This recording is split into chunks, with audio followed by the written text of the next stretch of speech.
नमस्कार प्रेक्षकांनो, घरोघरी मातीच्या चुली या मालिकेच्या येणाऱ्या भागामध्ये जबरदस्त असा ट्विस्ट येणार आहे. तर प्रेक्षकांनो, इथे आता जानकीवरती ऐश्वर्याने खूप मोठा आळ घेतलेला असतो. तर इथे सुमित्राने ऐश्वर्याच्या सांगण्यावरून पुन्हा एकदा जानकीवरती अविश्वास दाखवत इथे आता जानकीला खूप सुनावलेलं असतं. तर इथे जानकी निर्दोष असल्याचं सांगत असताना देखील सुमित्रा तिच्यावरती अजिबात विश्वास ठेवत नाही आणि इथे जानकी आता रिपोर्ट आणायला निघालेली असते. तर इथे आता DNA टेस्टचे रिपोर्ट मिळत असल्याने जानकी ते आणायला जात असताना ऐश्वर्याने जानकीने जाऊ नये यासाठी सुमित्राला एका वेगळ्याच गोष्टीने भडकवलेलं असतं. त्यामुळे जानकी इथे रूममध्ये असताना सुमित्रा तिला जाब विचारायला येते आणि आता कुठेही बाहेर पडायचं नाही म्हणून तिला रूममध्ये कोंडून ठेवते. तरी इथे सयाजी विखे पाटील यांना सोडवण्यासाठी तूच आता इथे प्रयत्न करतेस का? त्या ऐश्वर्याने तिच्या वडिलांना कोर्टामध्ये साक्ष देऊन इथे जेलमध्ये पाठवलं आणि तू काय करतेस ग? मला त्रास व्हावा म्हणून तू काय केलंस? मला त्रास व्हावा म्हणून तू माफीनाम्यावरती सही केलीस? लाज नाही वाटली का तुला? असा जाब इथे सुमित्रा जानकीला विचारत असते. जानकी म्हणत असते मी काही नाही केले, तरीसुद्धा सुमित्रा विश्वास ठेवत नाही आणि आता जानकी रिपोर्ट आणायला बाहेर जाणार हे ऐश्वर्याला माहीत असतं आणि म्हणूनच इथे सुमित्राला सांगून तिने आता जानकीला रूममध्ये कोंडून ठेवलेलं असतं. तर येणाऱ्या भागामध्ये प्रेक्षकांनो, इथे आता ऐश्वर्याचा खोटाडेपणा लता आणि सुमित्रा या दोघींच्या समोर येणार असतो. कारण इथे येणाऱ्या भागामध्ये जानकीने कावेरीला बोलावलेलं असतं. कावेरी आल्यानंतर इथे कावेरीने लता आणि सुमित्रा या दोघींच्या समोर इथे आता ऐश्वर्याचं कारस्थान उघड केलेलं असतं. तर कावेरीने इथे लता आणि सुमित्राला जानकीचा खरेपणा दाखवत ऐश्वर्याची चांगलीच बोलती बंद केलेली असते आणि त्याचबरोबर सत्य लताच्या समोर आल्यानंतर लताने ऐश्वर्याचं थोबाड फोडत जानकीचं गोकुळ वाचवलेलं असतं. तर प्रेक्षकांनो, येणाऱ्या भागामध्ये कशा पद्धतीने इथे आता जानकीने ऐश्वर्याला तिच्याच प्लॅनमध्ये अडकवलेलं असतं आपण सविस्तरपणे बघूया. तर इथे आता DNA टेस्टचे रिपोर्ट येणार असतात तेव्हा ऋषिकेशला कामानिमित्त बाजारपेठेच्या कामानिमित्त बाहेर मीटिंगला जावं लागणार असतं. तेव्हा ऋषिकेशने रिपोर्ट आणण्याची जबाबदारी जानकीला दिलेली असते. पण आता रिपोर्टमध्ये बदल करायचे असतात तेव्हा इथे जानकीला रिपोर्ट आणण्यासाठी आपण पाठवायचंच नाही असं इथे ऐश्वर्या आणि सारंग या दोघांनी ठरवलेलं असतं आणि त्यासाठी प्रेक्षकांनो, इथे आता तिने खूप मोठी चाळ खेळलेली असते. प्रेक्षकांनो, आपण बघितलं DNA टेस्टचे रिपोर्ट हे आधीच खरं तर बदललेले असतात. ज्या वेळेला इथे आता DNA टेस्टसाठी सॅम्पल देण्यात आलेले असतात तेव्हा ऐश्वर्याने आपल्या गुंड माणसांना पाठवून आता महेशकडून आधीच ते सॅम्पल चेंज करून घेतलेले असतात. इथे महेश बरोबर विनाकारण भांडण उकरून काढलेलं असतं आणि त्याच्या गाडीमधून ते सॅम्पल गायब केलेले असतात. पण ही गोष्ट आता जानकीला माहिती नाही आहे. इथे आता रिपोर्टमध्ये काही फेरफार होता कामा नये म्हणून जानकीला स्वतःला ते रिपोर्ट आणायला जायचं असतं आणि ऋषिकेशने सुद्धा ही जबाबदारी जानकीला दिलेली असते. तर इथे कावेरी जानकीला भेटायला आलेली असते कारण कावेरीला इथे माफीनाम्यावरती सही हवी असते. तेव्हा ती जानकीला म्हणते की जानकी, अगं माफीनाम्यावरती सही हवी होती. तुम्ही सगळेजण रणदिवे आहात. रणदिवेपैकी कुणा एकाने जरी सही केली ना तरीसुद्धा यांची शिक्षा थोडी कमी होईल गं. आता ते कसेही असले तरीसुद्धा मी त्यांची बायको म्हणून एक चांगली बायको आहे ना, म्हणून मी त्यांची शिक्षा कमी करण्यासाठी प्रयत्न करते. तेव्हा जानकीने इथे माफीनाम्यावरती सही करण्यासाठी इथे नकार दिलेला असतो. ती म्हणते कावेरी काकू, तुम्हाला माहिती आहे की इथे सयाजी काका नानांबरोबर कसे वागलेत. त्यांनी नानांना जीवे मारण्याचा प्रयत्न केला, त्यांना कोंडून ठेवलं, त्यांचे हाल केले. त्याच्यामुळे सयाजी काकांची शिक्षा कमी व्हावी यासाठी मी माफीनाम्यावरती अजिबात सही करणार नाही. मला माफ करा प्लीज.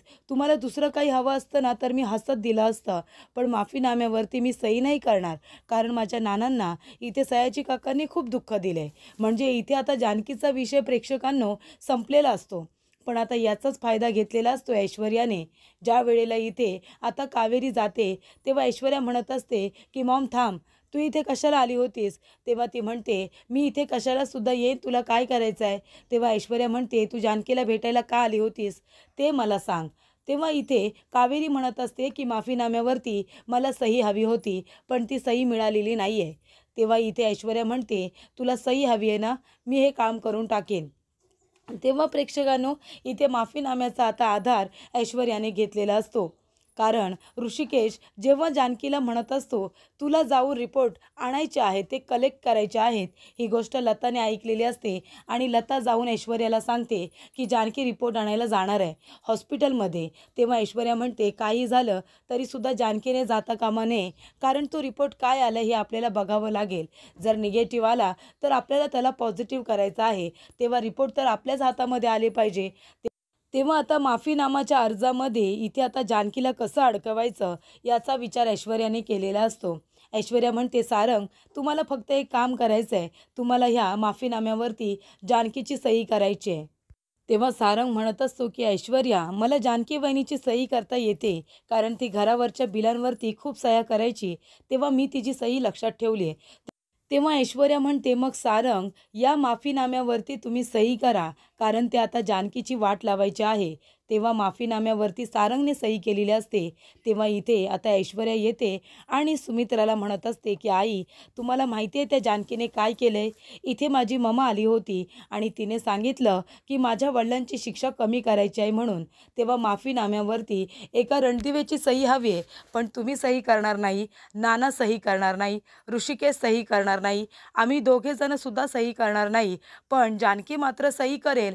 म्हणून जानकीची सही घ्यायला आली होती माझी ममा आणि जानकीने काय केलं, त्या माफीनाम्यावरती सही केली. आता माझ्या वडिलांची शिक्षा कमी होणार. माझ्या वडिलांनी नानांना किती त्रास दिला तुम्हाला तर चांगलंच माहिती आहे आणि मी स्वतः त्यांची मुलगी असून त्यांच्या विरोधामध्ये मी कोर्टामध्ये साक्ष दिली आणि त्यांना जेलमध्ये पाठवलं. आता मुलगी म्हणून मला त्याचं वाईट वाटलं नसेल का, पण शेवटीला चूक ते चूक असतं, म्हणून मी माझ्या वडिलांच्या विरोधात गेले. पण ह्या जानकीने काय केलं तुम्ही बघितलंत ना. या जानकीने आता त्या माफीनाम्यावरती सही केली आणि उद्या ती पोलीस स्टेशनला भेटायला जाणार आहे आणि माझ्या वडिलांची शिक्षा कमी करणार आहे. माफीनाम्यावरती सही केले, आता तो अर्ज माझ्या मम्माला सुद्धा द्यायचा आहे ना, तेव्हा ती उद्या घरातून बाहेर जाणार आहे माझ्या मम्माला भेटायला. हे मला कळलं, म्हणून तुमच्या कानावरती टाकावं असं मला वाटलं. तेव्हा इथे ऐश्वर्याने आता सुमित्राला जानकीच्या विरोधामध्ये भडकवलेलं असतं आणि सुमित्रासुद्धा भडकलेली असते. त्यामुळे सुमित्रा पुन्हा ऐश्वर्यावरती विश्वास ठेवत जानकीवरती अविश्वास दाखवते. तर इथे प्रेक्षकांनो, जानकी आता रिपोर्ट आणायला निघालेली असते. तेव्हा सुमित्रा येते आणि तिच्यासमोर उभी राहते. जानकी म्हणते, काय झालं आई? तेव्हा सुमित्रा म्हणते, कुठे चाललीस तू? तेव्हा जानकी म्हणते, आज DNA रिपोर्ट भेटणार आहेत, ते आणायला चालले. तेव्हा सुमित्रा म्हणते, हो, काल कावेरीताई का आल्या होत्या? तू त्या माफीनाम्यावरती सही का केलीस? त्यासाठीच आले होते ना त्या? तेव्हा जानकी म्हणते, नाही आई, मी सही केलेली नाही आहे. तेव्हा सुमित्रा म्हणत असते, खोटं बोलू नकोस, माझी शपथ घे की सही केली नाहीस म्हणून. अगं जानकी, किती खोटं बोलशील? अशी का वागायला लागली आहेस तू? ती ऐश्वर्या मला किती नाटके वाटायची, पण ती ऐश्वर्या चांगली निघाली गं तुझ्यापेक्षा. निदान ती जे पोटात आहे ते खरं खरं बोलून तरी टाकते, तुझ्यासारखी नाही इथे सगळं मनामध्ये साठवून ठेवत. तेव्हा इथे जानकी म्हणते, नाही आई, मी खरंच सांगते, ओवीची शपथ घेऊन सांगते, मी याच्यावरती सही नाही केले. अहो, मी तर त्यांना साफ साफ नकार दिला होता की मी माफीनाम्यावरती सही करणार नाही म्हणून. तुम्ही हवं तर कावेरी काकूंना विचारा. तेव्हा मला आता जाऊ द्या, मला DNA रिपोर्ट आणायला उशीर होतोय. तेव्हा सुमित्रा म्हणते, हा माफीनामा घेऊन जातेस ना त्या कावेरीताईंना भेटायला, हो की नाही? त्यांचा पुळका आलाय ना तुला, कुठेही जायचं नाही आहे तू. तेव्हा सुमित्राने इथे जानकीला रूममध्ये कोंडून ठेवलेलं असतं. ती म्हणते, आई, मला DNA रिपोर्ट आणायला जायचं आहे, प्लीज मला जाऊ द्या. तेव्हा सुमित्रा म्हणते, इथे ऐश्वर्या आणि सारंग आहेत ना, ते DNA रिपोर्ट आणायला जातील, तुला जायची गरज नाही आहे. तेव्हा जानकीला कळतं की हा ऐश्वर्याचा डाव आहे, कारण तिला DNA रिपोर्ट बदलायचे आहेत म्हणून. जानकी दरवाजा उघडायला सांगत असते, पण सुमित्रा काही दरवाजा उघडत नाही. तेव्हा ऐश्वर्या आणि सारंग दोघेजण DNA रिपोर्ट आणायला हॉस्पिटलला जातात. तेव्हा इथे जानकीसुद्धा काही ऐकते का? जानकी आता इथे गॅलरीमध्ये जाते आणि तिथून आपली साडी बांधून आता रूममधून साडीच्या आधारे खाली उतरते. तर इथून आता गॅलरीमधून ती खाली उतरलेली असते आणि त्यानंतरला हॉस्पिटलला पोचलेली असते. तिथून तिने रिपोर्ट ऐश्वर्याच्या हातातून खेचून घेतलेले असतात. तेव्हा ऐश्वर्या म्हणते, जानकी तू इथे कशी आलीस? तुला तर रूममध्ये बंद केलं होतं ना? तेव्हा जानकी म्हणते, ऐश्वर्या मला माहिती होता हा तुझाच डाव आहे म्हणून तर तू इथे आली होतीस ना. तेव्हा प्रेक्षकांनो इथे आता DNA रिपोर्ट आलेले असतात, पण ते पॉझिटिव्ह आलेले असतात कारण ऐश्वर्याने ते आधीच बदललेले असतात. तेव्हा इथे घरामध्ये त्या गोष्टीवरून वाद तर होतोच, पण इथे आता जानकीवरती खूप मोठा आरोप झालेला असतो आणि तो आरोप म्हणजे की हिने माफीनाम्यावरती सही केली. इथे आता जानकी त्या सयाजी विखे पाटीलची शिक्षा कमी करते, त्या कावेरीला साथ देते, असं सगळं बोलणं घरामध्ये सुरू झालेलं असतं. तेव्हा प्रेक्षकांनो जानकी म्हणत असते, मी काही केलेलं नाही आहे. त्याच्यामध्ये सारंग आणि ऐश्वर्या सगळ्यांच्या मनामध्ये विष पेरण्याचं काम करत असतात, खास करून सुमित्रा इथे नाना ऋषिकेश यांना वाढून सांगत असते की जानकी किती चुकीची आहे ते. त्यानंतर प्रेक्षकांनो इथे आता जानकीला खूप जास्त टेन्शन येतं. ती इथे सांगत असते, मी काही नाही केले, तरीसुद्धा कुणी विश्वास ठेवत नाही. तेव्हा जानकी कावेरीला फोन करते आणि ती म्हणते की कावेरी काकू तुम्ही लवकरात लवकर घरी या, माझं तुमच्याकडे महत्त्वाचं काम आहे. तेव्हा कावेरी धावत पळत इथे आता जानकीकडे येते आणि म्हणते, जानकी काय झालं बाळा, तू का बोलावून घेतलंस मला, माझी तुला मदत हवी आहे का? तेव्हा जानकी म्हणते, हो कावेरी काकू आता तुम्हीच मला मदत करू शकता. कावेरी काकू तुम्ही आता घरातल्या सर्व लोकांना खरं खरं सांगा, ज्या वेळेला तुम्ही माफीनामा इथे घेऊन आलात आणि मला सही करायला सांगितलीत, मी त्या माफीनाम्यावरती सही केली का? तेव्हा कावेरी म्हणते, नाही ग बाळा, तू सही नाही केलीस, मग मी परत निघून गेले होते. तेव्हा जानकी म्हणते, मग काकू त्या माफीनाम्यावरती माझी सही कशी काय आली? तुमच्या मुलीने आणि तुमच्या जावयाने इथे आता आईंना सांगितलं की त्या माफीनाम्यावरती मी सही केले म्हणून. तेव्हा कावेरी म्हणते, नाही, जानकीने माफीनाम्यावरती सही करायला नकार दिला होता. मग ऐश्वर्या म्हणाली की तो माफीनामा माझ्याकडे दे म्हणून मी ऐश्वर्याकडे देऊन तो निघाले होते. तेव्हा ऐश्वर्यानेच त्याच्यावरती सही वगैरे केली असेल. तेव्हा ऐश्वर्या म्हणते, अगं मॉम काय बोलतेस तू? आताच्या आता इथून निघून जा बरं. तेव्हा कावेरी म्हणते, का निघून जाऊ? ऐश्वर्या खोटाडेपणा करू नकोस. तेव्हा जानकी म्हणते, कळलं तुम्हाला सगळ्यांना ही ऐश्वर्या कशी आहे ते, म्हणजे माझ्या विरोधामध्ये आईना ती भडकवत असते आणि आई माझं काही न ऐकून घेता माझ्यावरती तिच्यासारखे आरोप करत राहतात. आई तुम्हाला हे पटतं का? तेव्हा सुमित्रा म्हणते, अगं मग मी काय करायचं आहे, मला कुणी काही सांगतं. तेव्हा जानकी म्हणते, तुम्ही या जानकीला 10 वर्षांमध्ये एवढंच ओळखलंय का? आता आलेली ऐश्वर्या तुम्हाला माझ्या विरोधात भडकवते आणि तुम्ही लगेच भडकता सुद्धा. तेव्हा कावेरी म्हणत असते, अहो सुमित्राताई असं काय करताय तुम्ही? तुम्ही नशीबवान आहात की इथे जानकीसारखी सून तुम्हाला मिळाली, मुलगी तुम्हाला मिळाली. मी तर इथे देवाकडे प्रार्थना करते की पुढच्या जन्मामध्ये मला जानकीसारखी मुलगी नाहीतर जानकीसारखी सून तरी मिळू दे. तुमच्या घरामध्ये 100 नंबरी सोनं पडलंय, पण तरीसुद्धा प्रत्येक वेळेला तुम्ही जानकीला कसोटीवरती उभं करता. का करता तुम्ही असं? ऐश्वर्या जर चुकत असेल, ती काही खोटं कारस्थान करत असेल, तर ते तुम्हाला कळलं पाहिजे. मी ऐश्वर्याची आई असले तरीसुद्धा मी हे तुम्हाला ठामपणे सांगू शकते की जानकी या घराच्या फक्त चांगल्याचा विचार करते. ती मला आपलं मानते, पण तरीसुद्धा तिने नानांसाठी या माफीनाम्यावरती सही नाही केली. ती म्हणाली की ज्या माणसाने माझ्या नानांना, माझ्या वडिलांना त्रास दिलाय त्या माणसाच्या माफीनाम्यावरती मी कधीच सही करणार नाही. आणि कावेरीने इथे आता स्पष्ट सांगितलेलं असतं, जानकीचा खरेपणा लता आणि सुमित्रा दोघींना सुद्धा सांगितलेला असतो. ती म्हणते की नशिबवान आहात तुम्ही, जानकीसारखी सून तुम्हाला मिळाले. अहो ऐश्वर्या जरी माझी मुलगी असली ना, तरीसुद्धा ती तुमच्या घराच्या भल्याचा कधीच विचार करत नाही. तेव्हा जरा डोळे उघडून जानकीकडे बघा, त्या माफीनाम्यावरती तिने सही केलेली नाही आहे. तेव्हा जानकी म्हणते, आणि मला माहिती आहे ना कुणी सही केले, सारंग भाऊजींनी सही केले, कारण त्यांना माहिती आहे माझी सही कशी आहे.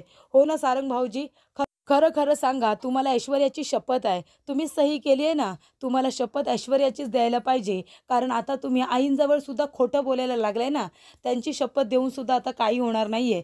तेव्हा खरं बोला. तेव्हा इथे जानकीने कावेरीला बोलावून कावेरीने जानकीचा खरेपणा लता आणि सुमित्राच्या समोर आणलेला असतो आणि ऐश्वर्याचं कारस्थानसुद्धा इथे सगळ्यांना सांगितलेलं असतं. तेव्हा इथे सुमित्राला पटतं की माफीनाम्यावरती जानकीने सही केलीच नव्हती, मग ऐश्वर्या माझ्याबरोबर खोटं का का बोलली. आणि आता कावेरीला जानकीने बोलवल्यानंतर अजून एका सत्याचा उलगडा झालेला असतो. लताला कळलेलं असतं की ऐश्वर्याची आई ही कावेरी आहे आणि तिच्या वडिलांचं नाव सयाजी विखे पाटील आहे आणि ऐश्वर्या त्यांची एकुलती एक मुलगी आहे. तेव्हा लता म्हणते, जर ही तुझी आई आहे मग तू असं का म्हणालीस की तू माझी मुलगी आहेस म्हणून. तेव्हा इथे आता लताने सुद्धा ऐश्वर्याच्या चांगलं थोबाडीत दिलेलं असतं. ती म्हणते, तुला माहिती आहे की तू माझी मुलगी नाही आहेस, तरीसुद्धा माझ्या भावनांचा इथे तू खेळ मांडलास, माझ्याशी खोटं बोललीस. माझी खरी मुलगी आहे कोण ते तुला जर माहिती नसेल तर नको सांगूस. मी तुला विचारणार नाही, मी दुसरं कुणाला तरी विचारेन, पण निदान एका आईच्या भावनांचा असा खेळ तरी मांडायचा नव्हतास. माझ्या इथे भावनांचा मजाक उठवलास तू. तेव्हा प्रेक्षकांनो इथे आता लताला राग आलेला असतो. लता म्हणते की ही तर म्हणाली होती की ही अनाथ आहे म्हणून मधुभाऊंच्या अनाथ आश्रमामध्ये वाढली आहे. तेव्हा जानकी म्हणते, कोण म्हणालं? ही ऐश्वर्या. अहो ती कशी का अनाथ आश्रमामध्ये राहील, ती तर सयाजी विखे पाटील यांची एकुलती एक मुलगी आहे ना. तेव्हा प्रेक्षकांनो जानकी म्हणत असते की अनाथ आश्रमामध्ये मी वाढले, मी लहानाची मोठी झाली आहे. तेव्हा मी मधुभाऊंना वडील मानते, कारण मधुभाऊंनी मला लहानाचं मोठं केलं आहे. माझ्या आईने लहानपणीच मला त्यांच्याकडे सोडलं आणि माझी आई निघून गेली. तेव्हापासून मधुभाऊंनी मला लहानाचं मोठं केलं, मला वाढवलं. नंतर त्यांना जमलं तेवढं शिक्षण त्यांनी मला दिलं. बाकीचं शिक्षण मी नोकरी करून पूर्ण केलं. त्यानंतर प्रेक्षकांनो इथे आता जानकी हीच आता लताची मुलगी आहे हे सत्य लताला कळतं. कावेरी आल्यामुळे इथे दोन गोष्टींचा उलगडा झालेला असतो. एकतर माफीनाम्यावरती जानकीने सही केली नाही आहे आणि इथे कावेरीने सांगितलेलं असतं की ऐश्वर्या माझी मुलगी आहे आणि हे सत्य लताला कळलेलं असतं. आणि लताला हे सत्य कळल्यानंतर इथे ऐश्वर्याचं भांडं फुटतं की ती ऐश्वर्या ही लताची मुलगी आहे असं जे काही तिला खोटं नाटं सांगितलेलं असतं ते सत्य आता लताच्या समोर आल्यानंतर जानकीने हे कबूल केलेलं असतं की ती मधुभाऊंची मुलगी आहे, ती अनाथ आश्रमामध्ये वाढलेली आहे. तेव्हा इथे लताला कळतं की ऐश्वर्या नाही तर जानकीच तिची मुलगी आहे. अशा पद्धतीने प्रेक्षकांनो लताने आता ऐश्वर्याचं चांगलंच थोबाड फोडलेलं असतं आणि कशा पद्धतीने इथे ऐश्वर्याने लताला खोटं बोलून त्या घरामध्ये पार्वती बनवून आणलंय. इथे जानकीचा संसार आणि गोकुळ उद्ध्वस्त करण्यासाठी हे सुद्धा इथे लताने सुमित्रा आणि घरातील सर्व लोकांसमोर आणलेलं असतं. तर इथे कावेरीला तर चक्करच येत असते. ऐश्वर्याने एवढा मोठा डाव खेळलेला असतो की घरामध्ये वाद निर्माण व्हावेत, सुमित्राचं आणि जानकीचं भांडण व्हावं, म्हणून इथे जी पार्वती जिवंतच नाही आहे ती पार्वती तयार करून घरामध्ये नाटक करण्यासाठी आणलेली असते. तेव्हा इथे लता म्हणत असते की मीच तुझी आई आहे जानकी, अगं मीच तुझी आई लता कारखानीस, मीच तुला मधुभाऊंकडे दिलं होतं आणि मी निघून गेले होते मुंबईला. अगं एकटी बाई मी काय करणार होते. पण जेव्हा ही गोष्ट ह्या ऐश्वर्याला कळली ना, तिला मी विचारलं की या घरामध्ये माझी मुलगी कोण आहे, कारण जो फोटो इथे ओवीने चित्र काढायला घेतला होता ना तो फोटो माझ्याकडे आला होता. आणि जेव्हा मी ऐश्वर्याला विचारलं की मधुभाऊंच्या आश्रमामध्ये मी माझ्या मुलीला दिलं होतं, ती मुलगी कोण आहे, तेव्हा ती म्हणाली की मी तुमची मुलगी आहे. पण आता मला कळतंय की जानकी तू माझी मुलगी आहेस. तेव्हा इथे जानकीला आपली आईसुद्धा मिळालेली असते. तर इथे कावेरीने ऐश्वर्याच्या चांगली थोबाडीत लावलेली असते. एवढा खोटारडेपणा करून कुठे जायचंय तुला, असं कावेरी तिला म्हणते. तर अशा पद्धतीने प्रेक्षकांनो खोट्याचं नेहमी खोटंच होतं. अशा पद्धतीने ऐश्वर्याचं कारस्थान समोर आलेलं असतं. जानकी हीच आपली मुलगी आहे लताला कळल्यानंतर लताने ऐश्वर्याचा खोटारडेपणा संपूर्ण रणदिवेना सांगून तिचा खेळ इथे उद्ध्वस्त करून टाकलेला असतो.